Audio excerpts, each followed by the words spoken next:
Last night we had a memorial service for a brother, Ricky. He came to our church for a long time. He recently overdosed on drugs and passed away.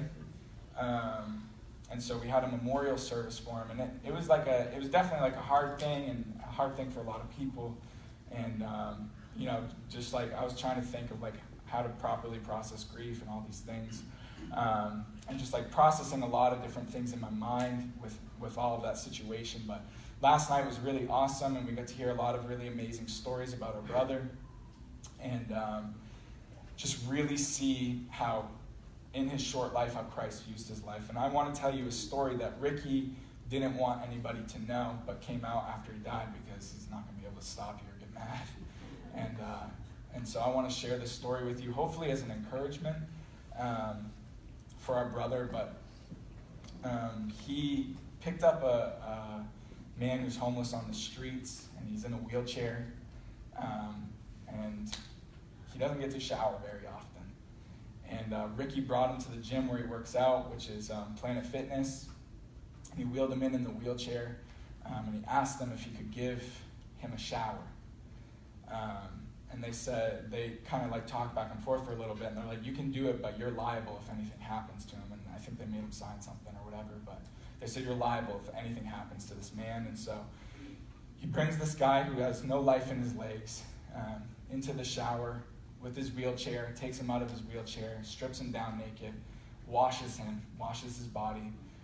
This man that doesn't ever get to shower, cleans him up. And he said it was disgusting, and it was repulsive, but he wasn't saying it in a way where he thought it was like funny. Like he even in that, he was like, he had such compassion for this man because it was so disgusting, and he felt so bad for him. And that's kind of why he said that. It was disgusting. Like, I can't believe he was living that way. And he got to wash his body, and he said, God just taught me so much to that. And like, that's convicting to me. Yeah. I'm like, what have I done that even comes close to that? And I don't think I know that Ricky often felt judged by people. Because of his circumstances. He went through a lot of stuff. He's been through some hard things in his life, and he had lived in the homeless shelter, and he wasn't perfect by any means, obviously. But man, if that does not exemplify an agape, Christ-like love, I don't know what does. Right. The difference between Ricky's sin and my sin is that Ricky's sin could cause death a lot quicker than my sin does, right?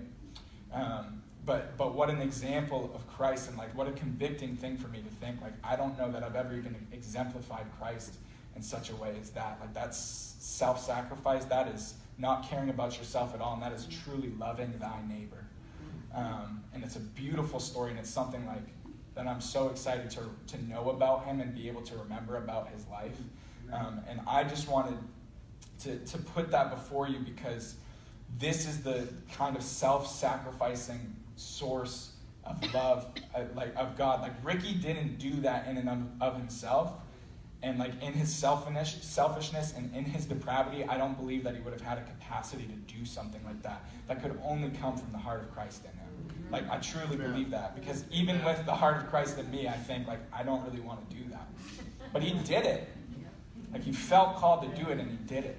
And that's so like commendable, and it's so admirable, and it's something to me where I'm like, man, I want to be more like that. I want to be more selfless like that. And he really was a selfless man, and I just wanted to remember him before you guys and share this story with you because it's impacted me. It's been a blessing to know for me, and I just want you to be blessed by that as well. If you knew Ricky,